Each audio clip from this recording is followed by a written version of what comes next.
आऊज़ुबिल्लाहि मिनश्शैतानिर्रजीम बिस्मिल्लाहिर्रहमानिर्रहीम। आज की वीडियो में हम फर्स्ट ईयर मैथमेटिक्स एक्सरसाइज 3.1 का एक मोस्ट इंपॉर्टेंट क्वेश्चन सॉल्व करेंगे। इस क्वेश्चन में हमें ये कहा गया है कि O A B is a triangle with O A equals to vector A, O B equals to vector B, M is the mid point of side O A and G lies on M B such that magnitude of mg equals to 1/2 magnitude of gb, state in terms of A and B. हमने A और B की terms में find करना है किसको, O M को, फिर M B को, फिर एम जी को, और फिर इसी तरह से हमने ओ जी को फाइंड आउट करना है। तो सबसे पहला काम तो हम ये करते हैं कि हम इस पूरी स्टेटमेंट की जो डायग्राम बनती है वो हम बना लेते हैं ताकि हमें क्वेश्चन को समझने में आसानी हो। तो उसने कहा है कि ओ ए बी इस अ ट्राइंगल, तो हमने यहाँ पे एक ट्राइंगल बना ली है। तो हम इसकी साइड्स को नाम दे देते हैं, इसके वर्टेक्स को, तो इसको हम नाम दे देते हैं ओ का, इसको नाम दे देते हैं हम किसका, ए का। इसी तरह इस वर्टेक्स को हम नाम दे देते हैं किसका, बी का। तो यहाँ पे हमने इन तीनों वर्टिसेस को ए बी सी का नाम दे दिया है। आगे हमें क्वेश्चन में ये कहा गया है कि ओ ए इक्वल्स टू ए, तो हम ये काम करते हैं कि यहाँ पे जो हमारे पास इसका साइड है ओ ए, तो क्योंकि उसने वहाँ पे ओ ए यूज़ किया है तो इसलिए हम ओ से ए की तरफ एरो डालेंगे, क्योंकि वर्टिसेस में जब कभी ओ ए का आ जाए किसी वेक्टर को तो फिर एरो ओ से ए की तरफ होता है, अगर ए ओ का आ जाए तो फिर एरो ए से ओ की तरफ होगा। तो इसको नाम दिया गया है ए का, तो यहाँ पे हम लिख लेते हैं वेक्टर ए। इसी तरह उसने कहा है कि ओ बी वेक्टर बी है, तो हम यहाँ से ओ से लेकर बी की तरफ एक एरो डाल देते हैं इस तरह से करके। नेक्स्ट हमें कहा गया है कि m is the mid point of O A, यानी m जो है वो इस ओ ए वेक्टर का मिड पॉइंट है, उसका ये पॉइंट यानी दरमियान में है। तो हम इस वेक्टर ओ ए के दरमियान में यहाँ पे लिख लेते हैं किसको, m को। तो यहाँ पे आ जाएगा m। उसके बाद कहा गया है कि g lies on M B, तो हम इस तरह करते हैं कि पहले हम यहाँ पे एम बी बना लेते हैं, यानी एम बी वैक्टर बना लेते हैं। तो ये क्योंकि एम बी वैक्टर है इसलिए ये इस जो वेक्टर जो होगा इसकी डायरेक्शन एम से बी तक होगी। तो यहाँ से हम एम से बी की तरफ इस तरह से एक वेक्टर बना लेते हैं और इधर हम यहाँ पे डाल देते हैं एरो। तो हमारे पास आ गया एम बी। नेक्स्ट आ गया है कि such that M G equal to half of G B, यानी एम जी जो है वो जी बी का क्या है, हाफ है। तो इट्स मीन कि एम जी कहाँ पे होगा, अगर हम एम बी के तीन तकरीबन बराबर इससे बना लें तो फर्स्ट पार्ट ये बन जाएगा, सेकंड ये और थर्ड ये वाला। तो यहाँ पे देखा जाए तो जी कहाँ पे होगा, जी तकरीबन यहाँ पे होगा, क्योंकि अभी अगर हम देखें तो एम से लेकर जी तक का जो डिस्टेंस है वो डिस्टेंस, और फिर जी से लेकर बी तक का डिस्टेंस, तो जी से बी वाला डिस्टेंस डबल है और एम से जी तक का वाला डिस्टेंस चाहिए इसका हाफ है। तो इन्हें हम कह सकते हैं कि एम जी जो है वो क्या है, 1/2 ऑफ जी बी। तो स्टूडेंट्स जब भी कभी आपने इस तरह की स्टेटमेंट को स्केच करना हो तो आपने एक आसान सा काम करना है कि आप क्या करें, आप यहाँ पे देखें तो यहाँ 1/2 लिखा हुआ है, तो आप इस 1 और 2 को ऐड करें तो आंसर आ गया 3। तो आप क्या करें, यहाँ से यहाँ तक जो लाइन है यानी एम से लेकर जो बी तक की जो लाइन है इसकी आप 3 बराबर इससे बना लें। फिर देख लें कि अगर यहाँ पे 1/2 है तो आप क्या करें, एक हिस्सा इधर ले लें, 2 से आप वहाँ पे ले लें। तो इस तरह से बड़ी आसानी के साथ आप इसको स्केच कर सकते हैं। तो उसके बाद हम ये काम करते हैं कि हम यहाँ से ओ और जी को आपस में मिला लेते हैं। तो यहाँ से हमारे पास ये बन जाएगा ओ जी, और यहाँ पे हम इस तरफ क्या कर लेते हैं, एरो भी बना लेते हैं। और यहाँ पे भी क्योंकि एम जी लिखा हुआ है तो हम क्या करते हैं, पहले से ही हम एरो जो है वो एम से जी की तरफ बना लेते हैं। तो यहाँ पे आ जाएगा एम जी, आगे भी जी बी लिखा हुआ है तो हम यहाँ से आगे भी जी से बी की तरफ एरो बनाएंगे। मैंने ऑलरेडी इसको बना लिया है। तो आप क्या करते हैं, इसका सोल्यूशन की तरफ आते हैं। सबसे पहले हम करते हैं इसका फर्स्ट पार्ट। तो फर्स्ट पार्ट में हमने क्या फाइंड आउट करना है, हमने यहाँ पे फाइंड करना है किसको, ओ एम को। तो ओ एम अगर हम यहाँ पे डायग्राम में देखें तो ये यहाँ से लेकर यहाँ तक की जो लेंथ है ये है ओ एम है। तो ओ एम फाइंड करना बड़ा आसान है, हम चेक कर सकते हैं क्योंकि क्वेश्चन में उसने ये बात खुद बताई थी कि m जो है is the mid point of O, यानी एम ओ ए का दरमियान में पॉइंट आ रहा है। इसका मतलब ये हुआ कि o से लेकर m तक का जो डिस्टेंस होगा वो हाफ होगा किसका, 1/2 ऑफ o से लेकर a तक का जो डिस्टेंस है। तो इसको हम लिख लेंगे 1/2 ओ ए। तो नेक्स्ट स्टेप में हमारे पास ये बन जाएगा O M which is equal to 1/2 of O A की जगह हम लिख लेंगे वेक्टर ए, क्योंकि क्वेश्चन में खुद हमें कहा गया है कि O A equal to vector A. तो यहाँ पे लिख लेता हूँ मैं वेक्टर ए। तो यहाँ तक हमने क्या किया, इसका फर्स्ट पार्ट हमने सॉल्व कर लिया, यानी कि हमने ओ एम की वैल्यू हमने फाइंड कर ली जो कि 1/2 ऑफ ए आ गया। अब आते हैं सेकंड पार्ट की तरफ। तो सेकंड पार्ट में हमने क्या फाइंड करना है, सेकंड पार्ट में हमने फाइंड आउट करना है किसको, वेक्टर एम बी को। तो यहाँ पे पहले हम डायग्राम में देखते हैं कि वेक्टर एम बी कहाँ पे है। तो यहाँ पे देखा जाए तो यहाँ से लेकर यहाँ तक का जो मुकम्मल वेक्टर बनता है ये बनता है वेक्टर एम बी। तो मैं ऐसा करता हूँ कि यहाँ पे इस एक ट्रायंगल को यहाँ पे मैं थोड़ा सा अलग से बनाता हूँ ताकि आपको कुछ चीज़ें थोड़ी मज़ीद क्लियर हो जाएं। तो एम पहले मैं एम बी को अलग से बनाता हूँ। तो एम बी इस डायरेक्शन में है यहाँ पे इस तरह से, तकरीबन यहाँ से हो गया हमारे पास, ये आ गया एम और यहाँ पे क्या आ गया बी। इसी तरह यहाँ पे उस डायग्राम में देखा जाए तो इसमें यहाँ पे ओ है, तो यहाँ पे हम वेक्टर बना लेते हैं ओ एम। तो ओ एम क्योंकि हमने अभी फाइंड भी किया हुआ है, ये किसके इक्वल है 1/2 ऑफ वेक्टर ए, और इसको हम यहाँ पे बनाते हैं तो ये बन जाएगा हमारे पास ओ बी, तो यहाँ पे आ जाएगा ओ और ये डायरेक्शन इस तरह से बन जाएगी। अब इस तरह करते हैं कि इस डायग्राम के ऊपर अगर हम अप्लाई करें हेड टू टेल रूल, तो हेड टू टेल रूल में ये होता है कि जो हमारे पास रिजल्टेंट वेक्टर होता है वो बाकी दोनों के सम के इक्वल होता है। तो रिजल्टेंट वेक्टर कौन सा वेक्टर होता है, ऐसा वेक्टर जिसकी हेड हेड से जुड़ी हो, टेल टेल से मिली हो। जैसा कि यहाँ पे देखा जाए तो हम तरतीब से चेक करते हैं, अगर हम चेक करें ना ओ एम को, तो एम की जो हेड है वो एम की ओ एम की जो हेड है वो एम बी की टेल से मिला हुआ है, तो लिहाजा ये रिजल्टेंट नहीं है। इसी तरह से एम बी को देखा जाए तो एम बी का जो हेड है वो ओ बी के हेड से मिला हुआ है, और एम बी का जो टेल है वो ओ एम के टेल से मिला हुआ है, हेड से मिला हुआ है। इसी तरह अगर हम देखें ओ बी को, तो ओ बी का जो हेड है वो इस वेक्टर के एम बी के हेड से जुड़ा है, और ओ बी की जो टेल है वो ओ एम की टेल से जुड़ी है। तो इसका मतलब है कि यहाँ पे जो रिजल्टेंट वेक्टर है वो कौन सा है, ओ बी। उसकी पहचान क्या है कि ऐसा वेक्टर जिसकी हेड हेड से जुड़ी हो और टेल किसी वेक्टर की टेल से जुड़ा हो। तो अब ओ बी किसके बराबर होगा by head to tail rule, ये इक्वल होगा किसके, O M plus M B. तो नेक्स्ट स्टेप में इसको हम यहाँ वैल्यू पुट कर देते हैं। ओ बी हमें क्वेश्चन में दिया गया था, ओ बी किसके इक्वल है, O B equal to vector B, तो यहाँ पे लिख लेता हूँ मैं vector B equal to O M हमने अभी फाइंड किया जो कि किसके इक्वल है 1/2 of vector A plus M B.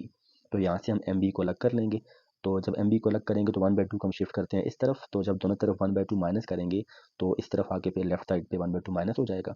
तो यहाँ पे आ जाएगा B minus 1/2 of vector A equal to M B, या फिर हम यहाँ से लिख सकते हैं कि M B equal to vector B minus 1/2 of vector A. तो यहाँ तक हमने क्या कम किया, हमने एम बी भी फाइंड कर लिया, यानी हमने इसका सेकंड पार्ट भी हमने फाइंड आउट कर लिया। अब आते हैं इसके थर्ड पार्ट की तरफ। तो थर्ड पार्ट में हमने क्या फाइंड करना है, हमने फाइंड करना है एम जी। थर्ड पार्ट को सॉल्व करने से पहले हम यहाँ पे जो छोटी सी ट्राइंगल है इसको हम यहाँ पे अलग से बनाते हैं ताकि आपको थोड़ी सी चीज़ें क्लियर तरीके से समझ आएँ। तो यहाँ पे जो मैं इसको लिखता हूँ दोबारा से, तो ये यहाँ पे जो ओ एम है उसको मैं यहाँ पे बना लेता हूँ। ये आ गया ओ, यहाँ पे आ गया एम, और क्योंकि ये ओ एम है इसलिए एरो ओ से एम की तरफ होगा। फिर यहाँ से हम ओ से जी एम से जी तक अलग से बना लेते हैं इसको, तो यहाँ पे आ गया एम और यहाँ पे आ जाएगा जी, और एरो ओ से एम से जी की तरफ। यहाँ पे इसी तरह से ओ से जी की तरफ हम क्या करते हैं, एरो बना लेते हैं। तो इस छोटी सी ट्राइंगल को हमने यहाँ पे अलग से बना लिया। अब अगर हम देखें तो इस ट्राइंगल पे अगर हम अप्लाई करें हेड टू टेल रूल, तो हेड टू टेल रूल के मुताबिक यहाँ पे जो रिजल्टिंग फैक्टर होगा वो क्या होगा, वो होगा ओ जी। तो हम यहाँ से लिख सकते हैं कि ओ जी वेक्टर इज इक्वल टू, ये किसके इक्वल होगा, ओ एम के प्लस एम जी के। मैंने पहले भी बताया था कि रिजल्टेंट वेक्टर वो वेक्टर होता है जिसकी हेड हेड से जुड़ी हो और टेल किसी वेक्टर की टेल से मिली हो, जैसा कि यहाँ पे ओ जी को हम देख सकते हैं। क्योंकि हमने एम जी फाइंड आउट करना है इसलिए हम इस इक्वेशन से पहले से एम जी को सेपरेट कर लेते हैं। तो एम जी जब सेपरेट करेंगे तो ओ एम को हम शिफ्ट करते हैं लेफ्ट साइड पे, तो यहाँ पे पीछे ओ जी था ये इसी तरह से रहेगा और इक्वल के माइनस आ जाएगा यहाँ पे, और ओ एम यहाँ पे आके माइनस हो जाएगा, क्योंकि जब दोनों तरफ आप ओ एम माइनस करेंगे तो इस तरफ ओ एम माइनस हो जाएगा। इक्वल के बाद हमारे पास सिर्फ क्या बच जाएगा, यहाँ बच जाएगा हमारे पास एम जी। तो नेक्स्ट स्टेप में इसको हम इस तरफ लिख लेते हैं एम जी को, तो एम जी हमारे पास इक्वल आ जाएगा M G equal to O G minus O M. हम इस ऊपर वाली ट्राइंगल को यहाँ पे अलग से बनाते हैं पहले, तो ये इस तरह से बन जाएगी हमारे पास, यहाँ पे हमारे पास ओ है और यहाँ पे हमारे पास जी है। फिर यहाँ से ऊपर की तरफ हमारे पास जो वेक्टर है वो है वेक्टर जी बी, और यहाँ पे है पॉइंट बी। इसी तरह यहाँ से यहाँ तक जो वेक्टर बनेगा ये हमारे पास बन जाएगा ओ बी, और यहाँ पे एरो जो है वो ओ से जी की तरफ है, तो यहाँ पे हम भी एरो ओ से जी की तरफ लगा देते हैं।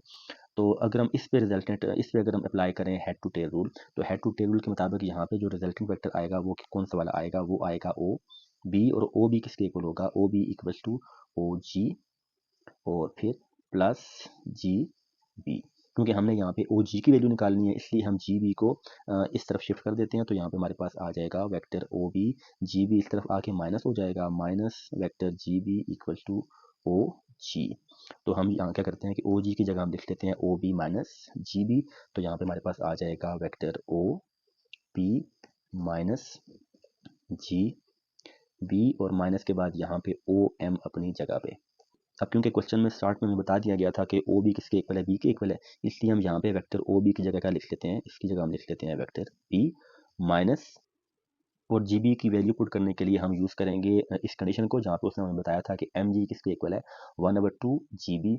नहीं तो यहाँ पे हम, क्योंकि यहाँ पे मैग्नीट्यूड भी लगा हुआ है और हम देख सकते हैं कि हमारे पास जो डायग्राम है इसके मुताबिक एम जी और जीबी जो दोनों की जो डायरेक्शन है वो क्या है, सेम है। इसलिए अगर हम यहाँ पे मैग्नीट्यूड के बगैर भी इस इक्वलिटी को यूज़ करें तो तब भी वो क्या होगी, ठीक होगी। तो इस मीन के यहाँ पे हम एक बात कह सकते हैं कि अगर एम जी इक्वल है 1/2 ऑफ जी बी के, तो अगर हम जी को 2 को शिफ्ट करें उस तरफ तो हमारे पास ये बन जाएगा 2, वहाँ पे जाके क्या हो जाएगा, वहाँ पे मल्टीप्लाई हो जाएगा, तो हमारे पास आ जाएगा 2 M G equal to G B. तो यहाँ पे हम जी बी की जगह वैल्यू लिखेंगे तो हमारे पास ये बन जाएगी 2 एम जी, और माइनस ओ एम की जगह हम दोबारा से यूज़ कर लेते हैं यहाँ पे ये वैल्यू इसकी। तो यहाँ पे हमारे पास बन जाएगा 1 डिवाइड बाय 2 और साथ में आ जाएगा वेक्टर ए। इसका हमें फ़ायदा ये होगा कि हम क्या करेंगे कि हम, क्योंकि हमारे पास यहाँ पे लेफ़्ट साइड पे भी एम जी है और यहाँ पे राइट साइड पे एक और एम जी आ चुका है, हम एम जी एक जगह कर लेंगे तो उससे हमें आसानी के साथ एम जी की वैल्यू मिल जाएगी। तो यहाँ पे 2 एम जी माइनस हो रहा है, जब हम इसको शिफ्ट करेंगे लेफ़्ट साइड पे तो ये वहाँ पे जाके क्या हो जाएगा, ऐड हो जाएगा। तो यहाँ पे हमारे पास बन जाएगा M G plus 2 times M G equals to, equal के बाद हमारे पास क्या बच जाएगा, यहाँ बच जाएगा बी, और ये वाला माइनस अपनी जगह पे यहाँ पे आ जाएगा 1 डिवाइड बाई 2 और साथ में ए। तो लेफ्ट साइड पे हम ये काम करते हैं कि इन दोनों को आपस में ऐड कर लेते हैं। जब हम ऐड करेंगे तो हमारे पास नेक्स्ट स्टेप आ जाएगा M G plus 2 M G, ये हमारे पास क्या बच जाएगा 3 times M G equals to, यहाँ पे आ गया vector B minus 1 divide by 2 vector A. Next step ये काम करते हैं कि 3 को दोनों तरफ हम डिवाइड कर देते हैं, तो यहाँ पे हमारे पास पीछे क्या बच जाएगा वेक्टर एम जी, और इधर आ जाएगा 1 डिवाइड बाई 3 और साथ में vector B minus 1/2 vector A. तो यहाँ तक हमने एम जी की वैल्यू भी हमने फाइंड कर लिया, यानी हमने इस क्वेश्चन के 3 पार्ट अभी तक सॉल्व कर लिए। अब आते हैं इस क्वेश्चन के फोर्थ पार्ट की तरफ, जहाँ पे हमने फाइंड आउट करना है ओ जी को। तो ओ जी को फाइंड करने के लिए हम ये काम करते हैं कि हम पहले इस ट्राइंगल को यहाँ पे अलग से बना लेते हैं। तो ये हमारे पास यहाँ पे था पॉइंट ओ, और यहाँ पे हमारे पास पॉइंट है एम, ये वाला। तो इनको हम यहाँ पे लिख लेते हैं, यहाँ पे आ गया ओ, यहाँ पे आ गया एम, और ओ से एम तक ये वाला वेक्टर आ गया। यहाँ से फिर हम एम से जी की तरफ लाइन ड्रा कर लेते हैं, जैसे कि वहाँ पे भी ड्रा हुई है। तो यहाँ पे आ जाएगा वेक्टर एम जी, और इधर हम क्या कर लेते हैं, ओ को जी से मिला लेते हैं, तो ये बन जाएगा ओ जी। तो हमने क्या फाइंड करना है, हमने फाइंड करना है वेक्टर ओ जी। तो हम दोबारा से ये काम करते हैं कि हम इसके ऊपर अप्लाई करते हैं हेड टू टेल रूल। तो हेड टू टेल रूल के मुताबिक यहाँ पे जो रिजल्टिंग फैक्टर होगा वो होगा ओ जी, और ओ जी इक्वल किसके होगा, ये इक्वल होगा वेक्टर एम ओ एम और प्लस एम जी के। तो नेक्स्ट स्टेप में हमारे पास ये बन जाएगा vector O G equals to O M vector, क्योंकि हमने फर्स्ट पार्ट में फाइंड कर लिया था जिसकी वैल्यू हमारे पास है 1/2 ए। तो इसको हम यहाँ पे लिख लेते हैं, तो यहाँ पे हमारे पास आ जाएगा 1/2 of vector A plus, plus के बाद हम एम जी की वैल्यू यहाँ पे थर्ड पार्ट से पुट कर देंगे, जो कि हमारे पास क्या थी, ये वैल्यू हमारे पास थी 1/3 into vectors B minus 1/2 of vectors A. तो अब इस तरह करते हैं कि हम नेक्स्ट स्टेप में इनको आपस में सिंप्लीफाई कर लेते हैं। जब सिंप्लीफाई करेंगे तो हमारे पास नेक्स्ट स्टेप आ जाएगा, यहाँ पे आ जाएगा 1/2 वेक्टर ए, 1/3 को अंदर हम मल्टीप्लाई कर देंगे तो ये बन जाएगा हमारे पास 1/3 ऑफ वेक्टर पी, और इसको मल्टीप्लाई करेंगे तो प्लस इंटू माइनस ये बन जाएगा माइनस, और अंदर बन जाएगा हमारे पास 1/6 ऑफ ए। तो नेक्स्ट स्टेप में इस तरह करते हैं कि ए वाले हम एक जगह भी कर लेते हैं, तो यहाँ पे हमारे पास आ जाएगा 1/2 ए और माइनस 1/6 ए, और आखिर में आ जाएगा प्लस 1 डिवाइड बाई 3 बी। तो नेक्स्ट स्टेप में इन दोनों का ले लेते हैं एलसीएम। तो 6 और 2 का एलसीएम हमारे पास बन जाएगा 6, और ऊपर हमारे पास क्या बन जाएगा, ऊपर देखा जाए तो यहाँ पे 3 बार 6 होता है, उस 3 को मल्टीप्लाई करेंगे 1 के साथ तो बनेगा 3। तो ऊपर हमारे पास यहाँ बन जाएगा 3 ए माइनस 6, 1 इज 6, तो उस 1 को मल्टीप्लाई करेंगे इस 1 के साथ, तो ऊपर हमारे पास आ जाएगा 1 ए या सिर्फ वेक्टर ए, प्लस यहाँ पे बन जाएगा 1 divide by 3 of vector B. तो नेक्स्ट स्टेप में हमारे पास ये आ जाएगा, ये बनेगा 2a डिवाइड बाई 6। तो जब इसको हम इसको सिंप्लीफाई करेंगे तो हमारे पास बन जाएगा 1a डिवाइड बाई 3 या a डिवाइड बाई 3 प्लस, और यहाँ बन जाएगा हमारे पास वेक्टर b डिवाइड बाई 3। तो यहाँ पर हमने किसकी वैल्यू फाइंड कर ली, हमने वैल्यू फाइंड कर ली वेक्टर ओ जी की। तो इस तरीके से हमने इस क्वेश्चन के तमाम पार्ट सॉल्व कर लिए।